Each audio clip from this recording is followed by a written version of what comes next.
गासै मोनबा माखासे गोनां सोंलु बिथाङा थिखांदों आरो बिथांनि सोंलुफ्रा फ्राय इम्पर्टेन्ट मोनफा सोंलु होननानै आङो बिबेचना खालामदों।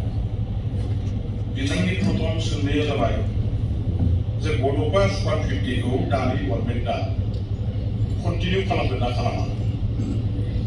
आङो बेवहाय क्लियारलि दिनैनि बे हाउसखौ रैखा खालामनानै फोरमायनो सानदों जे बड'फा सुपार 50 फैनायनि सिगां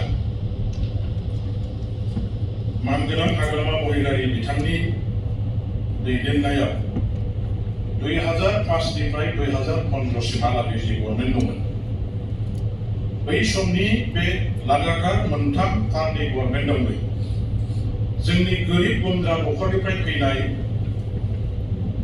मेलेम गोनां जोंनि माखासे फरायसाफोरखौ बिटिसि सरकारा रांखावरि अनसुंथाइ होनानै एपिएससि, इउपिएससि, इन्जिनियार, मेडिकेल फरायनायनि नामाव गोबां हेफाजाब खालामबोबाय थादों। नाथाय बे समावहाय जोंनो बिटिपि दैदेननायाव जे गभर्नमेन्ट दंमोन, बे गभर्नमेन्टआ बेफोर गासैबो प्रग्रामखौ मोनफा नाम दोननानै सालायबोनाय जायाखैमोन। जायनि थाखाय जदिउ सरकारनि मोनसे मोनसे पपुलार आसनिमोन, होमब्लाबो बेखौ साधारन आइ आफा रायजो राजा मानसिफ्रा मोजाङै मिथिनायनि खाबुखौ मोनाखैमोन।